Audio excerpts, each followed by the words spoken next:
5, 4, 3, 2, 1, 0. All engine running. Liftoff. We have a liftoff. Hello and welcome everybody back to Truth, Beer, and Podsequences. So Truth, Beer, and Podsequences is the podcast where we recap Cincinnati craft beer podcast with our version of the truth. We're hoping there aren't too many consequences from the hosts of the podcast that we cover when we add in our own wild speculations about what's going on behind the mic. So today, first, we should introduce ourselves. Since I'm speaking now, I'll go ahead and tell everybody my name is Marco, and I am a brewer in Cincinnati. And I am joined by my favorite co-host of Truth, Beer, and Podsequences. I am Julia, and my claim to fame is pretty much just writing fun parodies and puns of pop culture songs and poems for the Higher Gravity Beer Event calendar in the Cincinnati Craft Beer Club community out on the Facebooks. Yeah, and that was prior to Truth, Beer, and Podsequences. Mm-hmm. Now you're known for this too. So I want to give a shout out to our gracious hosts, BC's Bottle Lodge Montgomery. Thank you for hosting us week after week. I also want to thank our producer, Brian. He puts the B in BC's. He's doing an excellent job producing for us today.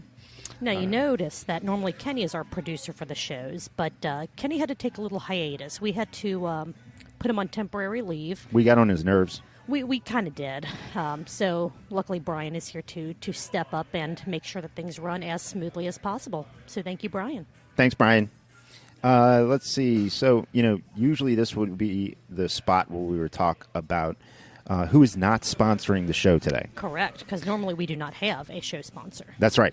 However, today our reach is growing. Day. Yes, today is a special day. We have, for our beer, we have a sponsor for the show. We were lucky enough that Fretboard Brewing up here in Blue Ash decided they wanted to provide Marco and I with some beer to drink on the show. And they gave us some Rockin the Rhein, their Oktoberfest, and also Improv, their IPA. So huge shout out and thank you to Fretboard Brewing for sponsoring today's episode. Yeah, it's extremely awesome. I'm very excited. I was also extremely excited when they presented it in a Yeti cooler with the Fretboard logo on it, and it was a beautiful note to us at Truth, Beer, and Podsequences. So thank you, Fretboard.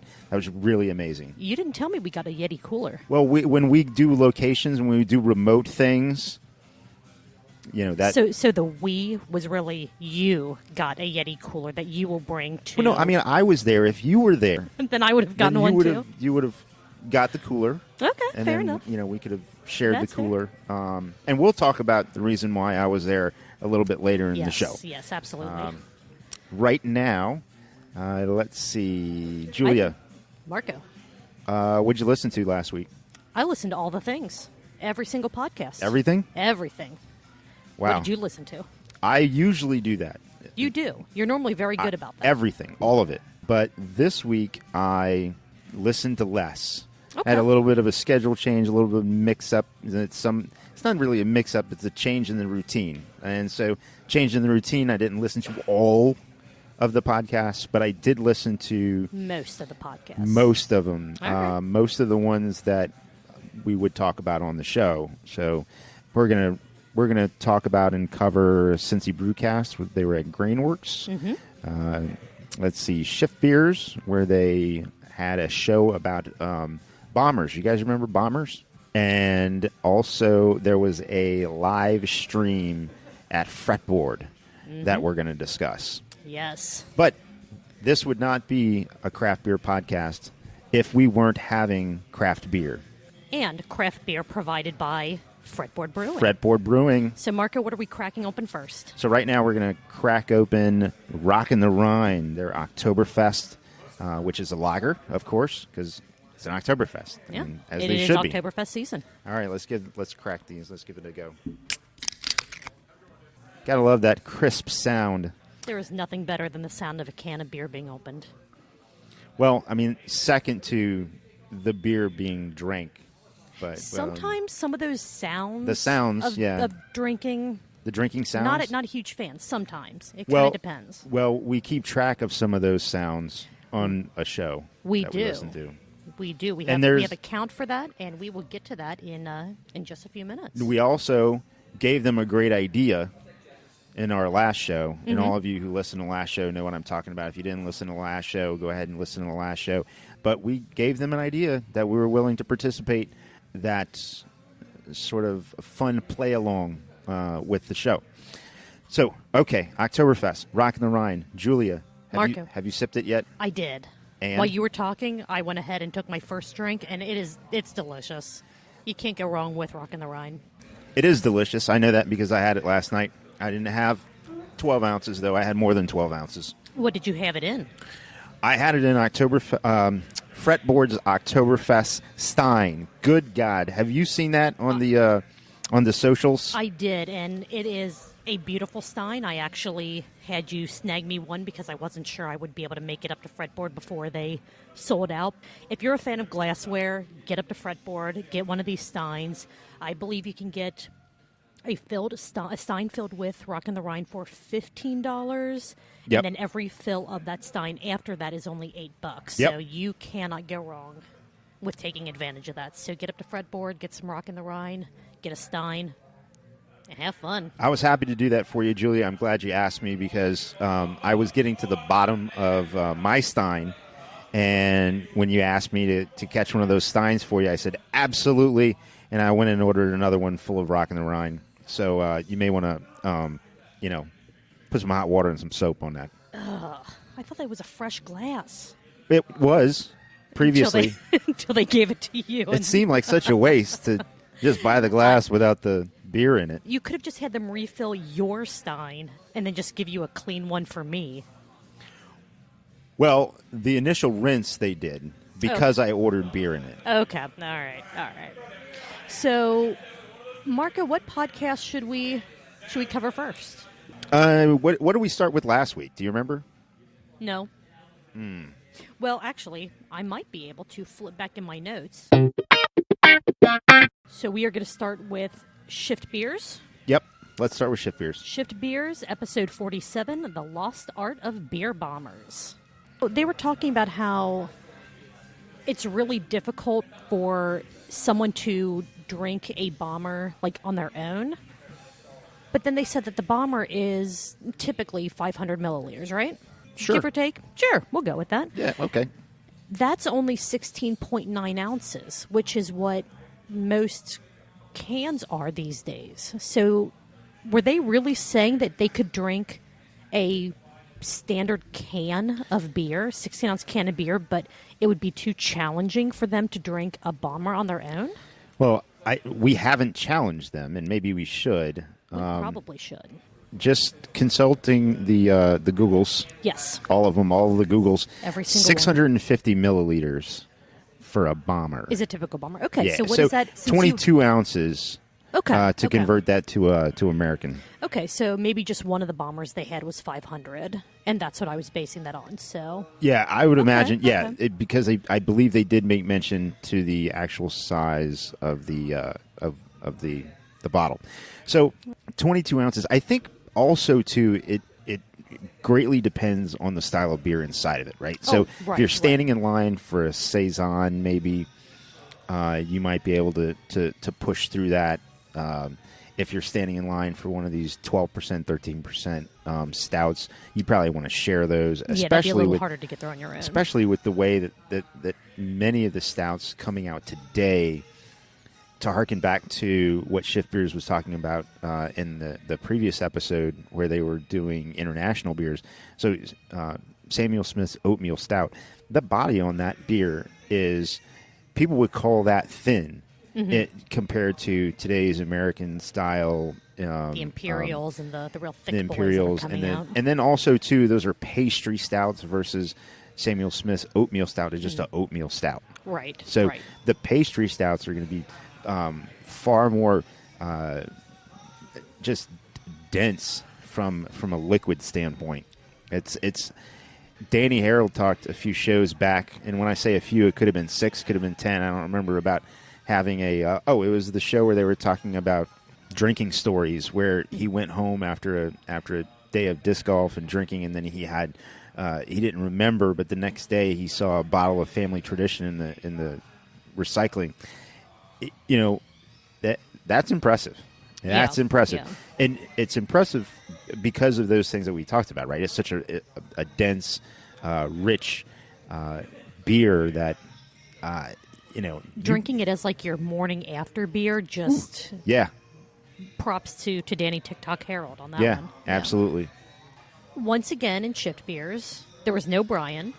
They really didn't even use. Shocker. They really didn't even use the Brian buttons very much. So it was a No, not very much. It was a fairly quiet episode. Well, there was a all lot things of considered. preparation that went into preceding episodes, This so they is true. probably had to take a little bit of a break. It's gonna be exhausting making all these buttons. It's a job. I mean, it's But along with editing the show. I mean, that's it It's kind of some goes hands effort. in hand. Although they did put some effort into a slightly underhanded jab at you, if you recall, in the episode that involved Brian. What was it? I'm Should trying I to should I remember. open that wound?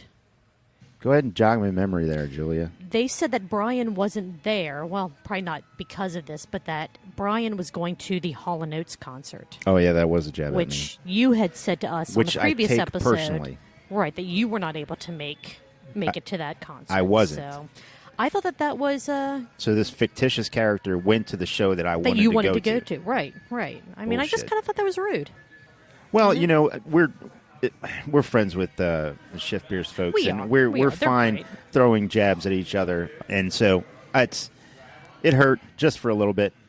I'm over it. Are you over the door thing from the previous episode? I'd rather not talk about it. Okay, I'm sorry to bring it back up. No, it's all good. It's all good. So Shift Beers, they had bombers. So I remember. Did you take any notes on what they were drinking? The only one that I specifically wrote down was the bomber from Wolf's Ridge Brewing. It was a coffee imperial stout. Yep. And I remember they got into a big conversation about coffee after that. And, Josh was, he's working his way into just drinking black coffee. Normally I'm the same as how he used to be. I need so much crap added to my coffee that you really don't taste the coffee. Josh is down to just, I believe, a little bit of creamer in his coffee, which props to him for that. But I did remember thinking that he needs to try, if he hasn't already, Kopi Luwak coffee. It is the world's most expensive coffee, Oh, and it is the only coffee that I can actually drink black because it is ridiculously smooth. is this the one where they get the coffee beans that the animal poops? Yep, civet poop coffee. That's it. But I will tell you what, you just get a small bag of it, and you just have it on special occasions.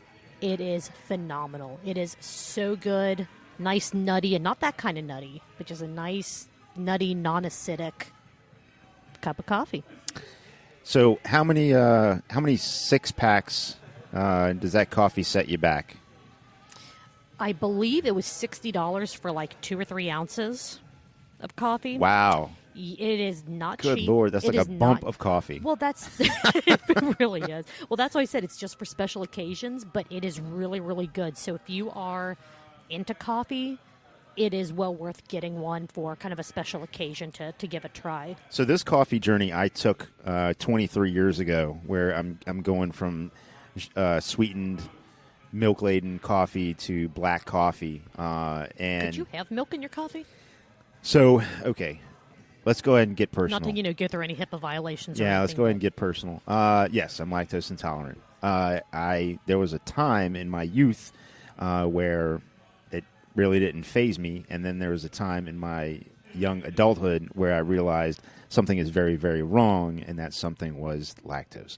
So I removed the dairy from my coffee, and then I also removed the sugar from my coffee, and I truly can appreciate the taste and nuances of black coffee. I'm never turning around, never changing. I don't care So you just what went sort of straight almond from- soy product you have or what sort of sugary whatnot it is. Just give me the straight jet fuel. So you went straight from a bunch of crap to no crap in your coffee, or did you kind Correct. of ease it a little bit with some like non-dairy creamers and stuff like that, or you just cold turkeyed? Nah, cold turkey. Nice. Hey, everybody. Welcome back to Truth Beer and Coffee. We are catching you up on everything that happened on Shift Beers last week, and that was part of the episode. So they were talking about bombers. Julie, you ever stood in line for any bombers? Not for bombers specifically. I've never stood in line for a release. Really? A beer release, no. I stood in line once several years ago when Stephen Barry's was open because my daughter wanted to take a picture with Amanda Bynes. But, I mean, other than that, I don't do lines too much. Because you're a good dad. Try to be. So what else did they do on Shift Beers? Burped. They did. And you know what? They only burped when they were drinking their Shifty and when they were making cuvées out of their Shifties and other beers. Go ahead and tell the people, tell the folks, all the Truth Beer and Podsequence listeners, what were the Shifties? Natter Days. Yeah, so Chris went and bought a 30 rack of Natter Days, and that's just how they spend their afternoon. And I think they killed off the entire 30 rack in the course of the show. They kept opening them. I mean, they were pounding Natter Days. Which, to be fair, it is very easy to do. Sure. Natter Days are delicious, and they are incredibly easy to drink. Okay. But they mixed it with Urban Artifacts Key Punch. Yeah, they did. I don't know if Brett would approve of that or not. They didn't know if Brett would approve of it. They didn't even know. Right, Yeah. right. They almost sent him a tweet or called him. They didn't. They refrained because But they did call 2 other places. they did. Yes. They did. And I guess we'll go ahead and talk about the other places, and then we'll give you the breakdown on the burp count. So they called Cholula, Yes. the hot sauce brand. Basically, they were looking for anything in their office that had a phone number on it to call. So the Cholula had nothing to do with any of the beers. No, this is the point in the show where they had so many Natter Days that they mixed with everything that they had, and they blew through, like, what is it, 4 bombers of beer. And Of stouts. Yeah. Mostly it was like, Imperials, yeah. It was like, stout. Okay, well, let's take a break from the stout. Let's have a shifty, and then let's have another stout. And let's have another shifty, and let's blend the stout with the shifty, and then Was the Key Punch the only bonus beer? They probably had more, and they just forgot about it because by that time they were it's the they only made a one lot I of remember. deck jokes. Yeah, deck Yeah, jokes. The bigger, the better. Yep. Yep. That's in show the me show. your deck, and they'll show you theirs. I don't know. That's right. Josh's dad. That was a weird That part. was a weird thing. Josh talking about his dad talking about his deck. Yeah. Yeah, It's strange, but kind of weird. no judgment here on Truth, Beer, and Podsequences, except for when we judge. The other place they called the phone number on the Natter Days can. Yeah, yeah. And do you remember how that went? Better than I thought it was going to go. I'll be honest with you. But we'll let the listeners check out Shift Beers on the Road to see exactly what happened when Chris called Natural Light to give his comments and concerns about Natter Days. Yep. Yep. So let's see. Oh, I was going to ask if there was anything else we needed to cover. There is. We didn't give our listeners the burp count, Which is probably the most important part of our Shift Beers recap. I mean, it's probably the one with the most math. Yes. And math is hard. So luckily, Marco already crunched the numbers. Look, I mathed. Okay, so there have been comments that I've heard from folks who listen to the show. The tens of listeners come to me and they talk to me. They tell me things. They give me feedback. I welcome feedback. And some of the feedback is they don't really think the burp count is real. Like, they think we just make these numbers up. I'm challenging you, go back and listen to this episode, and I'm challenging you to tell us we are not mostly accurate here. Right. Okay. Because, I mean, every now and then there'll be something that you can't tell. Was that a burp? Was that just, Beth clearing her throat? Beth was bringing it. She was hitting it. Let me tell you, if hard. there is an American burp league, get Beth on She'll your be captain. team. Yeah, make her captain for sure. So yeah, but I mean, so we try to be as accurate as we can be with the burp count, but give or take 2 or 3 burps per episode. Right. But we try to be as on the mark as we can. So, Marco, what was your count? So officially, and because we're the only place officially counting these, so our Yep. count is official. Yes. 32 burps. At bad. 2 ounces a swig, 64 ounces, and that's 4 pints.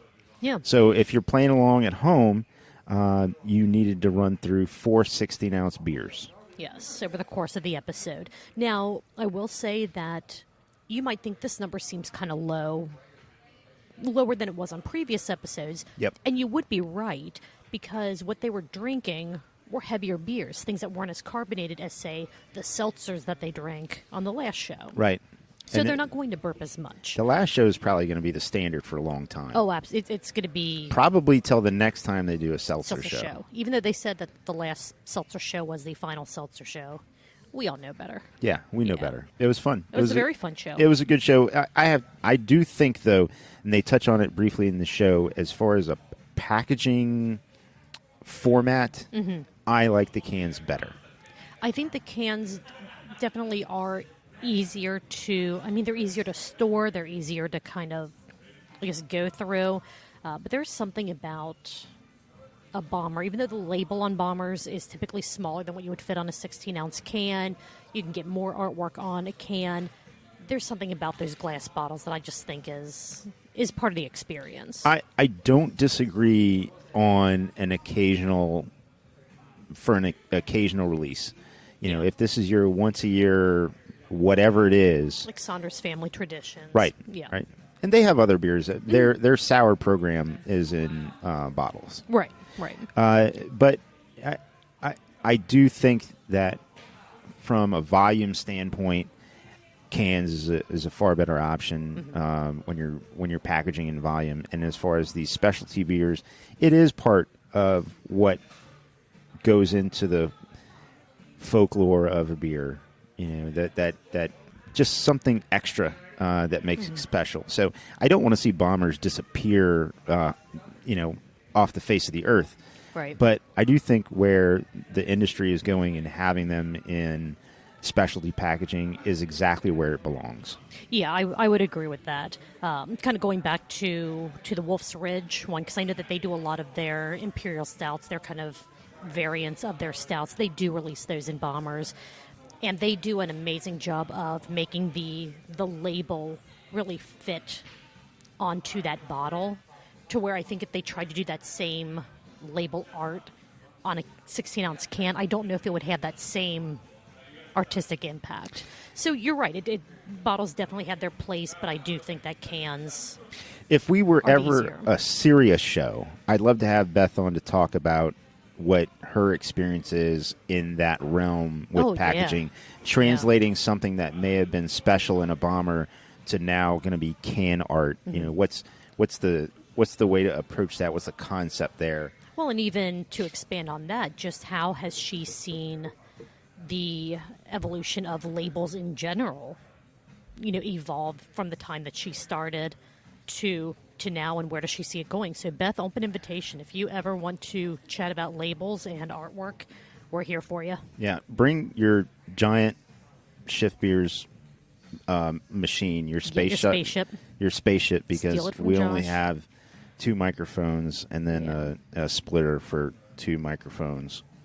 So we'll either have to share, which could get awkward after a while, or we'll need the spaceship. Yeah, just bring the spaceship. It's all good. Yeah. What do you think, Julia? Anything left on Shift Beers? Only other thing was Josh and Chris both like to use their size for good, not evil at concerts. Oh, that's right. I forgot about that. Yeah, that's an excellent point. So I'm only in heels. I'm only a couple inches taller than Beth. So I can relate to this in a way. If you're at a concert trying to get to the front, and if you the front or to the bar at the back, get Josh. Find out where he is. If you don't know if he's going to be there, invite him to the concert, because he's the type of guy that will get you to the front, get you where you need to be, or like Julia said, get you to the bar. And then and if you want to get him a drink, he's pretty easy. He'll have what you're having. Yes. I will say I was a little disappointed when Chris mentioned Dream Theater and no one said a single thing. That's what I've heard. Marco. Yeah, that's what I've heard. We need to discuss your musical tastes at some point offline. I'd love to discuss Hall & Oates if you would like. Michael McDonald, Kenny Loggins, Ace of Base. You saw the sign. Well, all right. We'll get to music later. That'll be our next podcast. Yeah. Music that Marco hasn't listened to versus music that Julia hasn't listened to. Sounds good. Cool. Yeah, I'm in. We'll start outlining that next week. So the gnarly gnome, when we were putting this podcast together, he told me, he said, It's a black hole, yeah. He said, once you start one, you're going to have another one. And another. Right. So it's taken us only, 4 weeks for us to come up with our first spin-off podcast? Yeah, what's taking us so long? I don't know. We're slacking. Okay. But yeah, that was Shift Beers. Again, follow them at Shift Beers on almost all of the social medias except for Instagram, which they are at shiftbee.rs. They have koozies and stickers if you know how to get them. Yep, they sure do.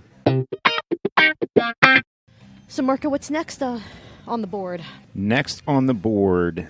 Well, I kind of think that we should, and sorry, I know that I asked you, and now I'm kind of stepping over you. You have the right to do that. It's no problem. I mean, you're kind of easy to step over with your height thing. You're not wearing your heels today, are you? Nope, not wearing the heels today. I could tell. I think we should end the show with Fretboard, since as our sponsor for today's episode, I want to make sure that we give them our full inebriated attention. That's proper. Okay. I agree. So we can wait. Let's go ahead and do a transition to Cincy Brewcast. Ladies and gentlemen, we are back, and our producer Brian today, if you can hear the little glugs in the background, just iced Marco. I think we're going to have to keep him. Kenny's never done anything like this before. I will accept the result of this interaction. I will say, though, that I clearly saw it was in the bucket, and I did not grab it. You were hoping that I would see it and grab it. No, I felt that both of us could avoid it, but our producer told us that, I mean, once you lay eyes on it, it's yours. It's yours, like, yeah. Okay. Yeah. That's not how it works in dating, just telling you. I mean, there's a whole Me Too movement thing. Oh, man. Better you than me. It's cold. It's so cold. Oh, man. Marcus taking it like a champ. He's not doing it all in one fell swoop, but he's doing it in two. So props to that for an ice cold Smirnoff Ice. I tell you what. Could go for a Natter Days right now. I bet that would mix well with the Natter Days. Thinking about growing a mullet. Good Lord. Oh, man. If we can't have fun when we're doing this, then why are we doing it? Then we're doing it wrong. Absolutely. So we are back. As Julia said, we like to repeat ourselves. Not necessarily us saying the same thing over and over and over again, like me saying the same thing over and over and over again. But, you may say something, and a few minutes later I end up saying the same thing. But I don't hate it. And the reason I don't hate it is I never know when someone's going to pause the show and get taken away because maybe they got iced or something and they come back to the show. And so, rejoins are reinforcing some of the things I think is okay. Or I can only cut out so much. Like if you say the same thing 15 times, by like the third or fourth time, I'm over editing it out. So it's just staying in. We're going to need our own burp count after that one, I think. Jeez, my God. That was amazing. Yeah, thanks. I think this is the best thing that has happened on Truth Beer Podsequences so far. Well, we're still a young show, so that means the future's bright. What were we talking about again before my brain freeze? Well, we were talking about Shift Beers, and then we took a break to refill our glasses with some more... Or to ice Marco. But yeah, we are opening up our next beer provided by this show's beer sponsor, Fretboard Brewing. Yeah, and our beer sponsor. Thank you. Thank you so much. Also, thank you to our producer, Brian. Thanks. And then thank you to BC's Bottle Lodge Montgomery for being our gracious hosts. Everyone get down to BC's Bottle Lodge Montgomery, where our producer, Brian, will try and ice you. And that, ladies and gentlemen, is the sound of a fresh Improv being opened. That's right, Improv. What do we got here? What do we have any specs? 7.1 ABV, which is perfect right after I house that Smirnoff Ice. 69 IBUs. Let's see. This is a terrible pour that I'm doing. I just want to let all the people on the live stream know that I know that was a terrible pour. It's all right. It'll be okay, Julia. All right. Can artwork, great. Consistent with the Fretboard theme, of course. Fretboard went through a rebranding of their product, I think. Was it 2020 or 2019? Mitch, if I'm wrong, I'm sure you're going to make fun of us on Twitter, which is okay. We love you, Mitch. Absolutely. So, Cincy Brewcast at Grainworks. Finally, that has been a show. I know, right? Far too long in the making. So they make mention of the, I think it was Gorilla. I think they called it Gorilla Show, where the Gnome and guest from last week, Andy Foltz, went and did a show from Grainworks. Without Grainworks knowing. They just kind of sat at a back table and talked about Grainworks without Grainworks ever knowing. So look up that episode. It's a pretty good one. But Gnome was finally able to sit down with Brian McGinnis, Brother James, and Katie Albers to talk to Grainworks about Grainworks. Yeah, and if you're like me and you clock time at BC's Montgomery, you may run into Katie. I have run into her a couple times. Probably doesn't know that we were going to talk about her on a podcast, but that's okay. She did great. Oh, yeah. So, Grainworks, the fourth anniversary, is it fourth? Yeah, fourth anniversary is coming up. And so they talked about that. They talked about how Brian McGinnis actually got started in not just the commercial or pro brewing side of things, but how he got started as a home brewer.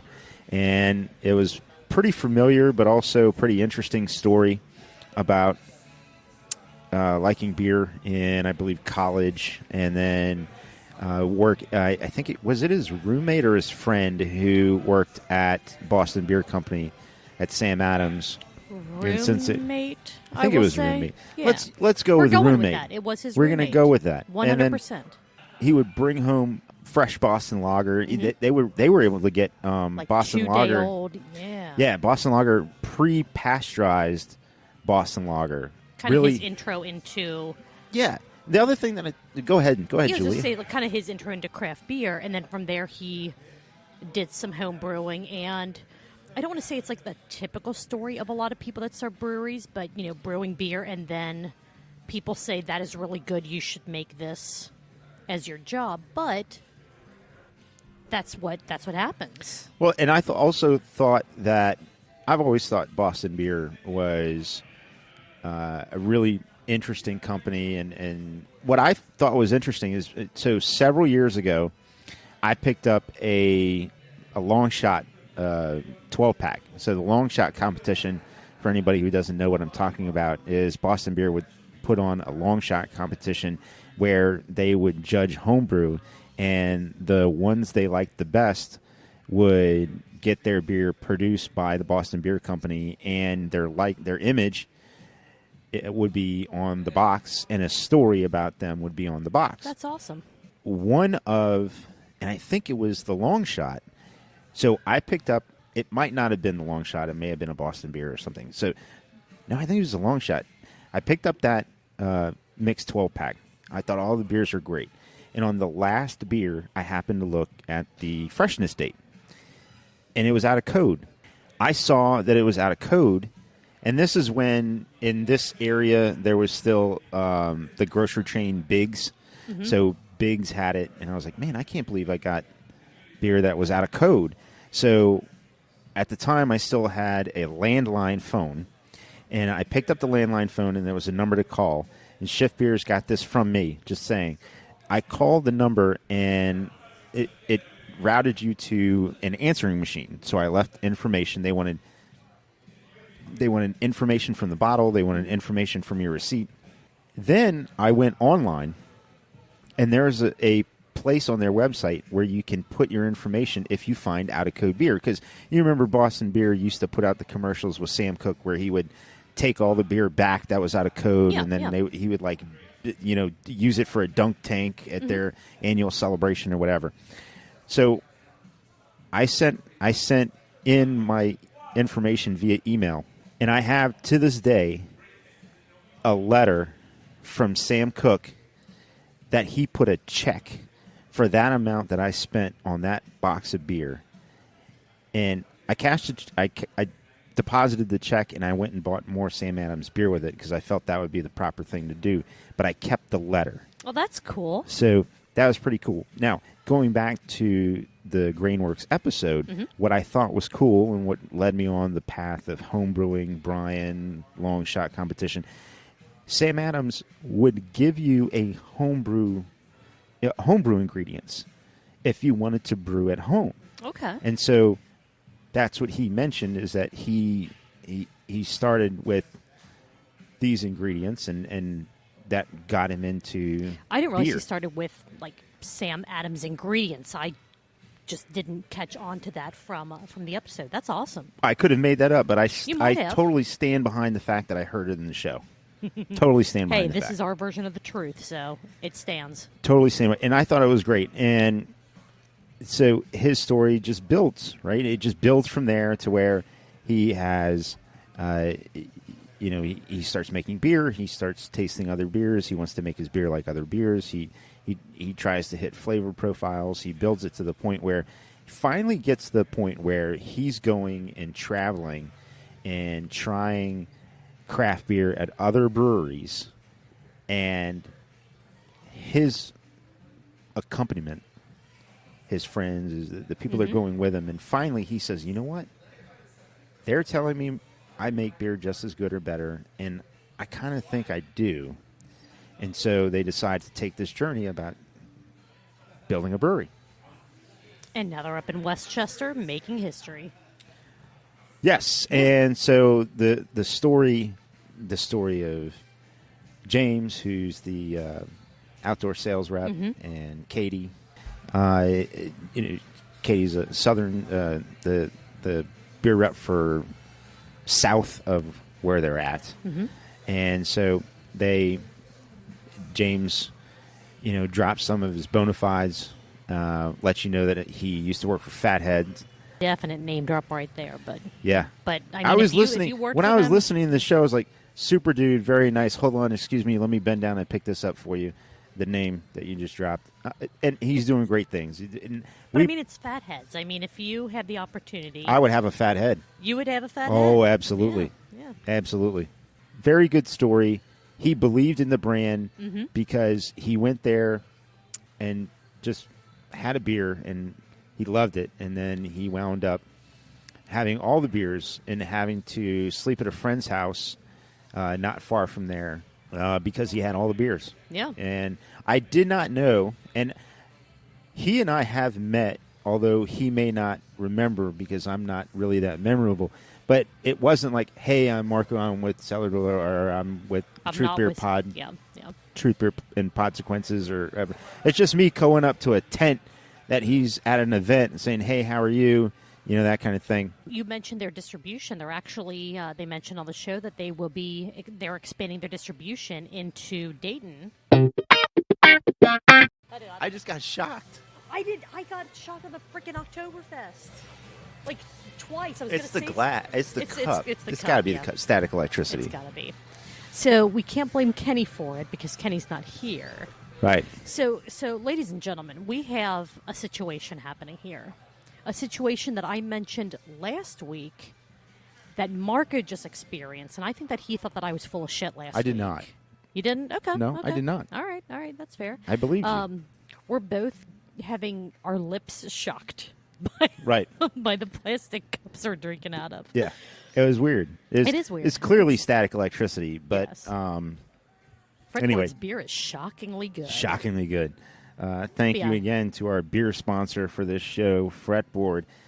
Delicious beers with the Rockin and Rhein Oktoberfest and Improv IPA. Not only did Grainworks manage to navigate through the past year and a half that's been... Everyone has their own thing to their degree, right? So they talk about how they managed through the past year and a half, but then it leads into the future. Right. And, James and Katie talk about the future. So they're excited because of the different places and establishments that they're getting into. They're excited because of the festivals coming back, that they're able to be a part of some of the festivals that they've never been a part of. Which, fun fact on that, the first time that I ever had Grainworks beer was at Hops in the Hangar. 2 or 3 years, was that 3 years ago that we determined was the very first Hops in the Hangar? I think there were only 2 of them, and then COVID hit. So 2020 COVID, 2019, so 2018 then? I think. Yeah, sounds about right. But yeah, that was the first time that I had anything from Grainworks. I had, is it # no filter or is it hashtag no filter? Are we hipster enough to say hashtag no filter? I remember that beer. Yeah, they still have it. It's a delicious hazy IPA. But yeah, the kind of fun fact to tie into how you just mentioned, they're excited for the festivals and all that. My first experience with Grainworks was at a beer festival. Pretty cool. Yeah. Also, what's pretty cool is they're not just the fact that they're distributing and you have packaged product on the shelves at a lot of places around town, but our neighbors to the north. And no, I'm not talking about Canada. I'm talking about Dayton. Dayton is where Gnome is going to be moving to, he said, because... After Hamilton? Yeah, he's in Hamilton now, but he's starting to write more and more about Dayton. So it's just a natural progression that within a matter of a year or two, he will be a Dayton resident. Part of the no doubt. Cincy Brewcast, he said, hey guys, I'm writing about Dayton. I'm considering Dayton part of close enough to the Cincinnati area. Mm-hmm. These lines are getting blurred. So is Cincinnati going lines. to absorb Dayton and make Dayton another part of Cincinnati, kind of like Northern Kentucky is? Or is Gnome going to move into Dayton and it's going to become Dayton Brewcast? So we have to call it DBC instead of CBC. I don't know. There's a lot of rebranding that would need to go into that. This is true. He has a lot of merch and a lot of excellent merch. Go to thegnarlygnome.com, buy some merch. I'm wearing one of his shirts right now. I have hats and other shirts and glassware and stickers. It's great stuff. Go support him. I have 2 of his hats. 2 of his hats. I like them. I have some I want stickers. Either Gnarly Gnome or Cincy Brewcast scarf for the winter. So Gnome, get on that. Scarf, okay. Scarf. I'm a soccer fan. I like scarves. Yeah, I get it. Speaking of, I just bought another Forward Madison kit the other day. Did you seriously? Let me tell you, and I actually shared this on the Truth Beer and Podsequences, and not to take away from Grainworks, but want to throw this in here real fast. One of the soccer teams that I follow, Forward Madison from Madison, Wisconsin, the Flamingos, they just released a really cool idea for a kit. Their kits are kind of famous worldwide for being really neat designs. This one is called their Friends with Benefits kit. On the jersey itself is a QR code that when you scan it, you can buy a beer for a Forward Madison fan at their home field. So these jerseys are already, they're partnered with a jersey company out in London. So people from all over the world are going to be able to buy beers to share with fans at Breeze Stadium, which is Forward Madison's home field. You can put in your social media information, so whoever picks your beer off of their beer board, which lists all of the free beers that people around the world that bought these kits have, they can reach out to you and thank you, and they're hoping to create worldwide friendships over buying each other beers. Is there a way that we can incorporate a QR code like that on our Facebook and Twitter, and people can just buy us beers at BC's Montgomery? If BC's Montgomery has a way to refill a gift card online, I'm sure we absolutely could. Okay, we'll have to talk to the producers of the show. We'll work on that. Yeah, but anyway, if people could just buy us beers from, their social media, that would be awesome. But kind of going back to Grainworks and not moving to Dayton, you already mentioned their anniversary is coming up. The celebration is September 10th through the 12th. So stop up there. Don't wait until September 10th. Go up there now. Go up there, buy some Grainworks beer, support them. They also had a great conversation about IPAs and the vast range of IPAs. And since we're drinking a Fretboard IPA right now, I thought it was a good time to kind of circle back to that part of the Cincy Brewcast show. They did have a discussion about IPAs. You're right. And IPAs that... What I liked was how someone will go up to them and say, I like IPAs. I want to try all of your IPAs. And they'll get to something that's a West Coast, an Imperial, or a more quote-unquote standard IPA and say, this isn't an IPA. IPAs are fruity and light because they've only been exposed to New Englands and hazies.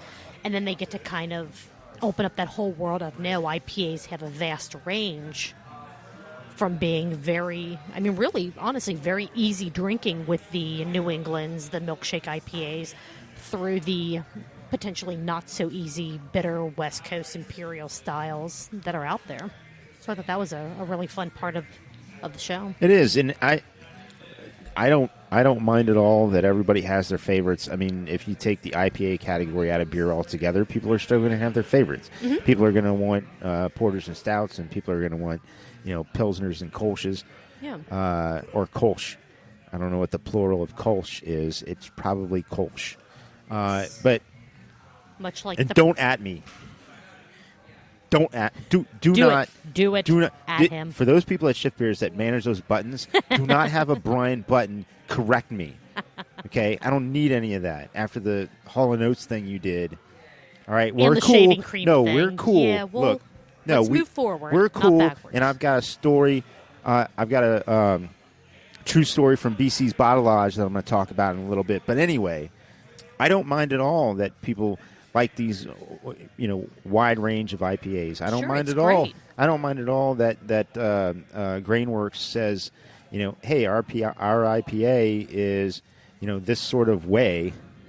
Were you going to say our PIAs? Yes, PIAs.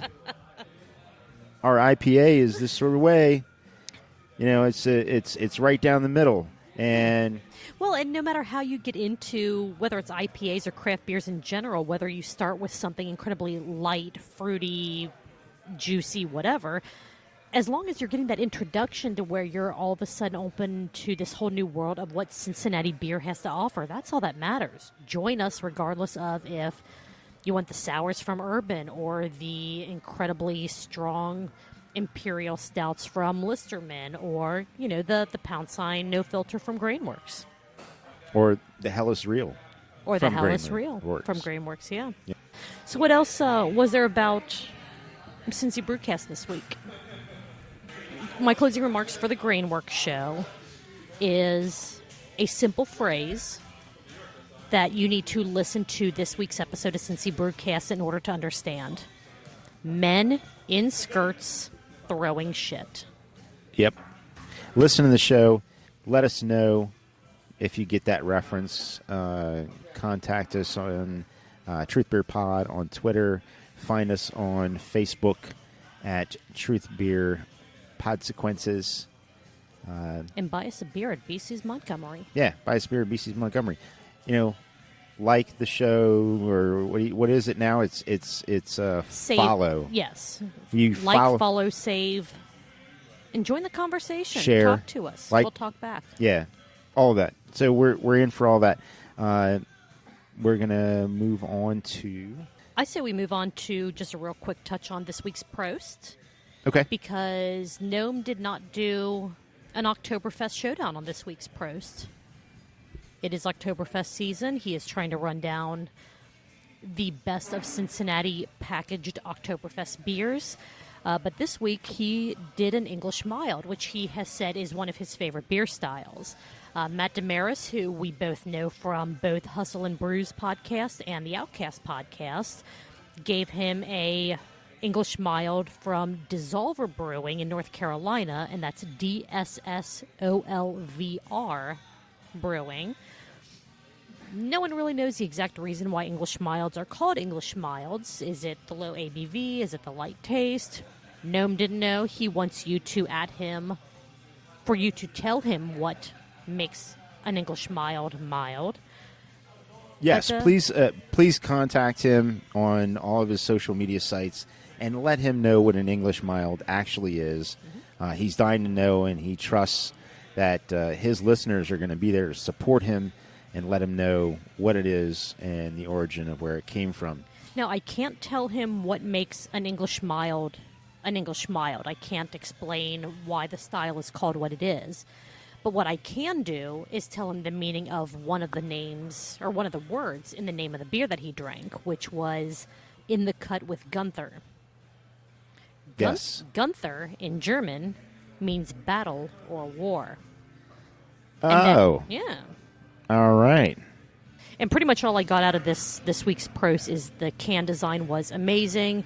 Matt Damaris is a stand-up dude for providing the gnome with one of his favorite beer styles. And we don't know what Oktoberfest beers Gnome drank while he was on vacation. Yep. So you want to hear an English mild story? I do. Okay, so true story of Mark hanging out with the Gnarly Gnome. You know that Zane Lamprey's coming to town. I do know that. I believe it's September 15th, if I'm not mistaken. Zane Lamprey performing at Fretboard. Fretboard, who's the beer sponsor for our show today. Shout out to Fretboard. So Zane Lamprey came and was present at Rheingeist. And so... is that 3 years ago? 2018 or 19? It was pre-COVID. That's all I remember. It was pre-COVID. I think it was 2019. Okay. And so the Gnome and I, Zane Lamprey came in, and we were sitting. He had tables reserved, so we were sitting at tables where you would actually see us when you walked in. And Zane walks in, comes up to the table. Hey, you guys here? I'm like, hey, what's up, Zane? You know, and like he walks in and looks around. I'm like, Zane, what's up? Like, and he walks over and like, how are you guys? And he introduces himself, and he's like, oh, you're the early Gnome. And Gnome had been contacting Zane's people for a Try while. to get him on a show, yeah. Which the Gnome did have an opportunity to interview Zane Lamprey. True. So look up that show. True. Listen to it. It was a great one. And the Gnome was drinking Uncle. Is there, right? Isn't it Uncle? Yeah. Is there English mild? Yes. So he and I were drinking English mild all night. And Zane walks up and he's like, I think I need a beer. I'm like, come on, Zane, I got you. So we walk over to the bar. And Zane just walks up to the bar, and there's a line, right? And he just walks up to the bar. And I'm like, okay, well, I'm going to follow that guy. So the person comes up. He kind of did a Josh or a Chris where, you know what, if you just move up to the bar like you know what you're doing, no one questions you. Well, and he's been around a lot of bars, so he knows what he's doing. I mean, when you have, 3+ shows about drinking, you know what you're doing. Anyways, walks up to the bar. Bartender comes up to us. I said, hey, I'm Marcus. This is my buddy Zane. I'm going to, I'm going to buy him a beer. And he goes, yeah, I'll have Uncle. So he had an Uncle. So I bought Zane Lamprey an Uncle. And so we spend the rest of the night listening to, him regale us of tales about, getting shot up with frog poison and other things that, reference his shows. And then, you get to take a photo with Zane and all that. That's But anyways, Zane's coming up at Fretboard Brewing. I know the Gnome's going to be there. I'm going to be there. Matt Damaris is going to be there. And we're still working on Julia getting there. So. And what's the date on that again? I think it's the 15th. September 15th? I think so. Okay. So, anyways, that was a English mild story that I have. I also have a true story. I never knew there could be English mild stories, so thank you for that. Yeah, and it was only mildly entertaining, I'd imagine. Hey, yo. Hey. So... Yeah, let's take a quick break. And we'll be back to talk about Fretboard Live. Sounds great. All right. Can't wait. Be right back, guys. Be back. Welcome back, everyone. We have fresh-ish glasses of some delicious Fretboard beers. I'm still drinking Improv, their IPA. Marco has Rockin' the Rhein, their Oktoberfest. Thank you again to Fretboard for being our beer sponsor for this episode. Yes, thank you, Fretboard. Truly appreciate it. Beers are delicious. Everyone, go check out Fretboard. Thank you again. As we come back to the show, rejoin, I want to thank our wonderful host, BC's Biolodge Montgomery. Thank you to our producer, Brian. We are going to wrap up the show talking about a podcast that, well, it's not a podcast, but it should be a podcast. And it was part of Fretboard's live show Mondays. Right. Just yesterday. Yes, it was. I was there live. I was watching the live stream on Facebook. I think that was great that we got to experience it in two different mediums. Also present, podcast legend Matt Damaris, and several of the Outcasts podcast crew, Chili Pants, and I think, I think they were all there. Awesome. Except for Matt's wife. Matt's wife was not there. But yeah, it was pretty cool to hang out with them. Really fun to hang out with. They enjoyed the show like I did. One of the founders of Fretboard, what's his name? Jim Klosterman, came out and kind of moderated. Well, it was more. Yeah, he moderated, but he almost took it in a slight late night host sort of way. He walked out. He wore a blazer. He walked out and in his jeans and t-shirt, put on a blazer to do the interview, the show, and which was fun. Let's say who the show was with, because we have neglected to say who was doing the live show. We have, and that's terrible of me. We were building up the anticipation. Who were they talking to? Who was in this live show? It was Kenny Chesney. It was Kevin Chesney. Yeah, it's his brother who sometimes he frequented Cincinnati, and he was does podcasts. Yeah, he was like an assistant tailbacks coach at Moeller. Okay, so Kevin Chesney, hit us up. We'd love to have you on the show sometime. Yeah. But no, the Fretboard Live podcast for a non-podcast was with Cincy Brew Bus. Cincy Brew Bus. Shout out to them. I have not been on a Cincy Brew Bus tour yet, but I would love to. They sound like a ton of fun. Have you been on a Cincy Brew Bus tour? You know, Julie, I haven't either. I have friends that have. I would love to be on a tour. Mike and Blake were up there doing the show. And I have an idea, Marco. Let's do it.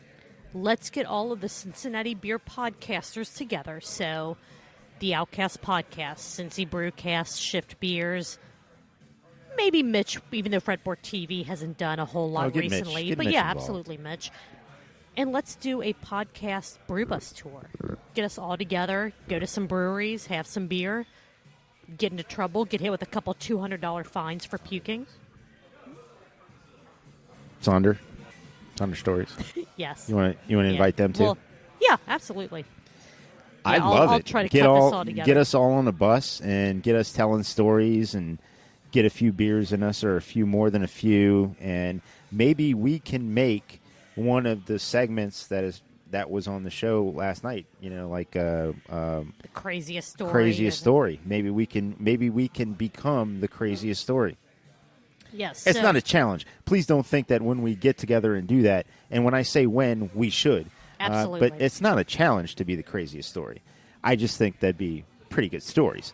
It was really fun to hear Mike talk about him starting the show or the business. Mm-hmm.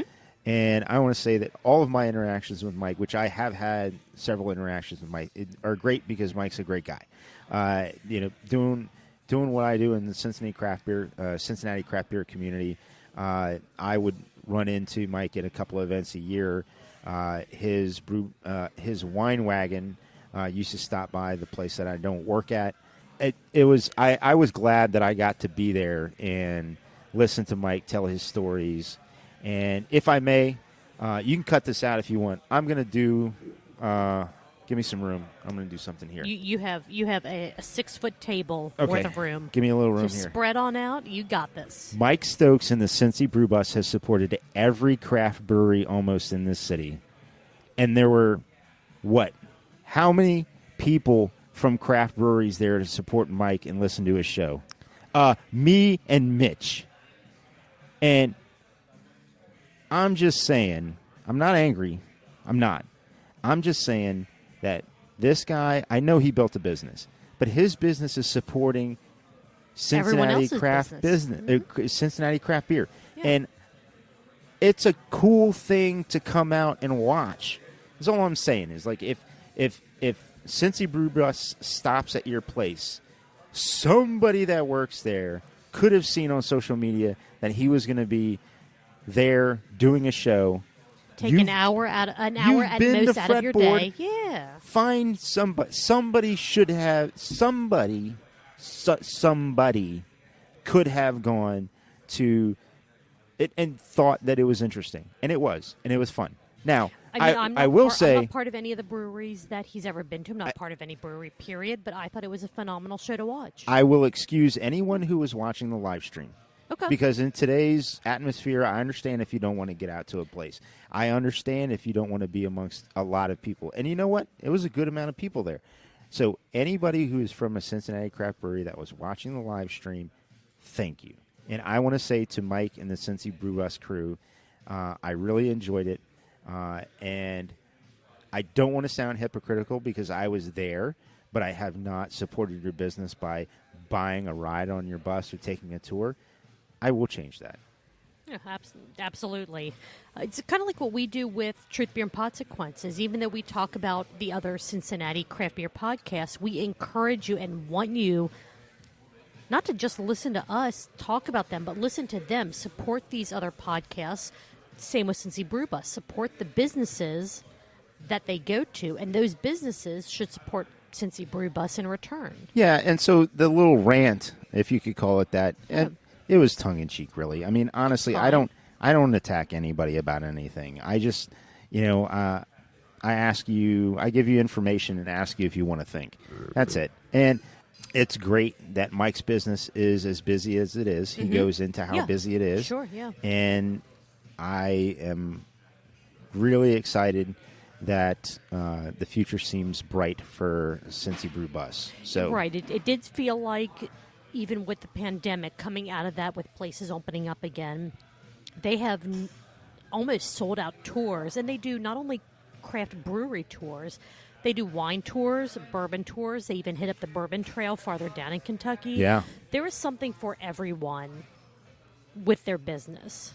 If you have a group of friends that maybe they're not really into beer, but they like sipping on whiskey, or a bunch of your girlfriends, boyfriends like wine, they have something for you, and they're willing to work with you to take you on a tour that will be exactly what you're looking for, something you will enjoy.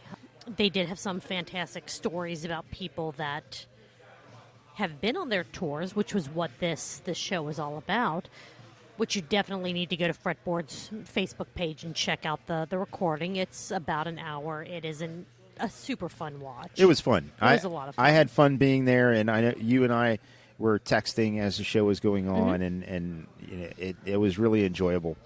I love that they did that, and I hope at some point in the rotation, as Fretboard continues to have live pods on Mondays, or live shows on Mondays, that whatever time frame that Cincy Brew Bus wants to be back, I hope they're back. I'd love to sit in to listen to some of those funny stories or crazy stories. There was a couple about people missing the Cincy Brew Bus when it was going from one brewery to another. Yep. So people being left behind. There were stories about people who came onto the bus with completely dry outfits, and later on during the tour, their outfits were not so dry. Very strange how that And you happens. really, it is, well, when you put alcohol into the mix, is it really so strange? Not really. Okay.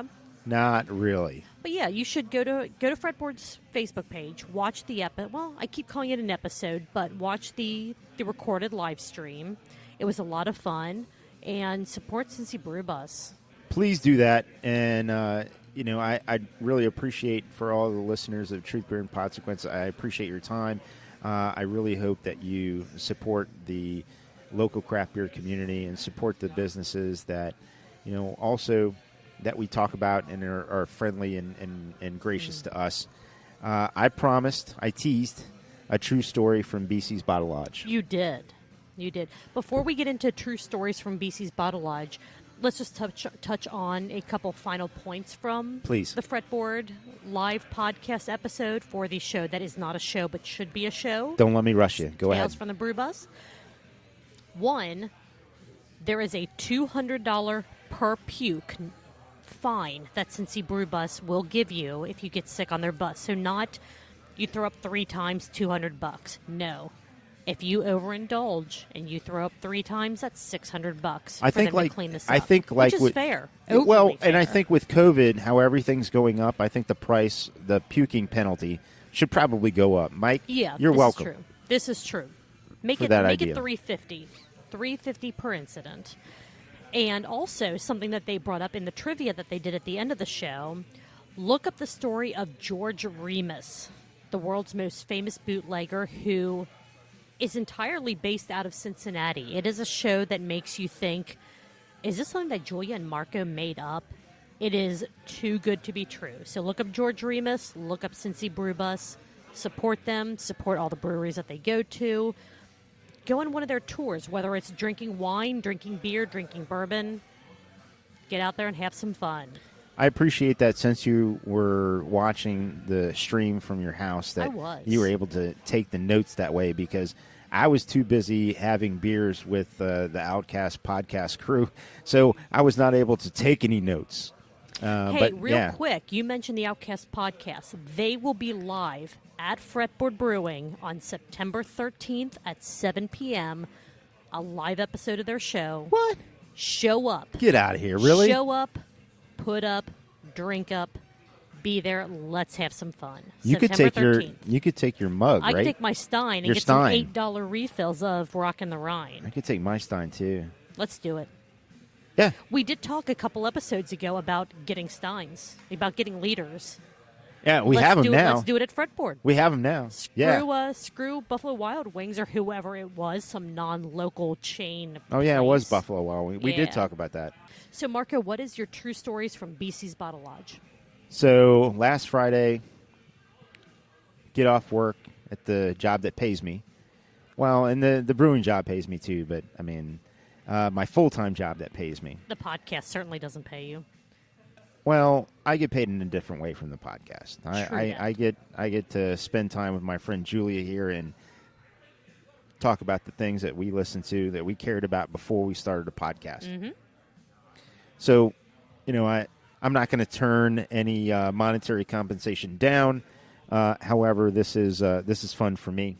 I get off work, come to BC's Bottle Lodge, Montgomery, because I don't own a Tesla, but my 2000 Toyota Corolla seems to be programmed to come here after work on Friday, and so I just let it go. I just do that, and so I came here. I talked with producer Brian when I got here, and it was producer Kenny. No, it was producer Kenny, actually. And so I talked with producer Kenny, and Kenny produced me with the Sierra Nevada Oktoberfest. And it was just one of those days where it was about 3 swigs, and that Oktoberfest was gone. It was time for another soul-soothing, liquid. Yeah. And then I hear the beep at the door, because the door beeps. Mm-hmm. And Was it the Cintas guy? It was not. Oh, okay. It was not the Cintas guy. All right. Which, by the way, too bad we missed the Cintas guy today. Yeah. He's here on the day that we record, and but we not must. always at the time that we were. Yeah, missed him. Wanted to give him a shout out if he was here, but he's not. However, the place does still smell fresh. And so the door beeps, and in walks. Was it Chris from Shift Beers? No, it was Josh and Beth From Shift Beers. from Shift Beers. But not Brian. Well, why would Brian walk in here? This is true. I mean, This is true. He's a fictional character. Fair point. Well, that's fantastic. What did Josh and Beth have to say? Yeah, Marco, what's up? How's it going, dude? And then I was gonna leave after one beer. My initial concept, my plan was I was going to have 2 beers, head out, and then God decided that he was going to drop just enormous amounts of rain while we were here, and so we just took turns buying each other beers. That sounds awesome. So yeah, true story from BC's Bottle Lodge. Hung out with the Shift Beers crew at BC's Bottle Lodge, Montgomery. It sounds like this is the place to be. Like, you never know who you're going to run into. You've told me about running into the Shift Beers crew, some of the fantastic folks from Sonder Brewing here, Yep. some of the fantastic folks from Mad Tree, from Westside, from all over the place. So Grainworks. Grainworks, yeah. Yep. BC's Bottle Lodge Montgomery, where you never know who you're going to be sitting next to up at the bar. That's right. Yeah. That's true. So now I gave you a true story about English Mild. I gave you a true story from BC's Bottle Lodge. Yep. We touched on all of the shows and entities we wanted to touch on for today's episode. Yes. We had a beer sponsored show today.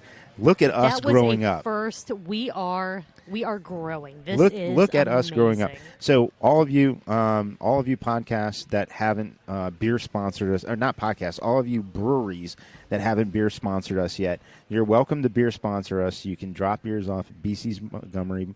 Our producers, Kenny and Brian, know that it's for Truth Beer and Podsequences, and we'll make sure to thank you and enjoy them and talk about you on our podcast, which reaches, many family members. And so, And if you're not a brewery, if you're just an individual who happens to like listening to our show, you can also sponsor the beer of the show by contributing to our open gift card here at BC's Montgomery. Yeah. Just let producer Kenny or Brian know that you want to buy a beer for the Truth Beer and Podsequences team.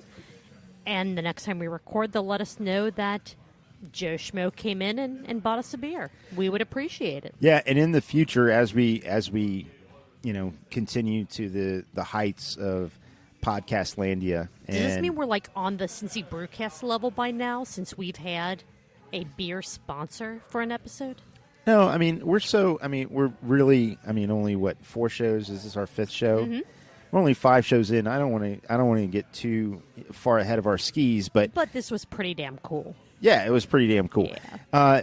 I want in the future, and if we move to the future, I don't know if the future is 3 weeks, 4 weeks. I don't know if it's a month, 2 months, 5 months from now. But I want to have a little bundle of I don't know, maybe koozies or something where if you do pay it forward to us with a beer, that you end up getting a Truth Beer Pod A koozie koozie, or a sticker. something. That would be awesome. Yeah, I that love that would be idea. great. But we need you guys to contribute to us, to support us, in order for us to be able to give back to you. So, Julie, how do the folks follow us? They can follow us mostly at Twitter at Truth Beer Pod. You can also follow us on Facebook at Truth Beer Podsequences. Hit us up. Talk to us. We would love to have a conversation with you to see what you want to hear from us. Are there Cincinnati beer podcasts that we don't know about, that we're missing, that we should be talking about on the show? Let us know. You can also email us at truthbeerpod@gmail.com. Or just leave a message for us at BC's Bottle Lodge Montgomery with Kenny or Brian, and they will pass it along to us. Yeah, there's a mailbox in the men's restroom, so you can do that. So I do want to say real fast, there was an episode of Sonder Stories that was released today, the day that we were recording, but because it came out the day that we're recording, we did not have time to give it an accurate listen.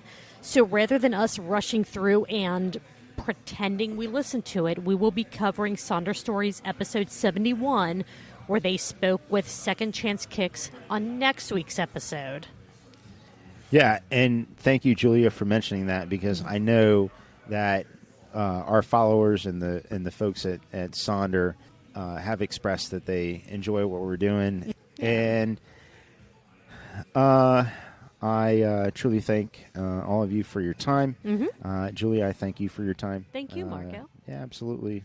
So, Marco, next week, same time, same place? I think we should. Let's do it. Let's do it. All right, cheers. Cheers.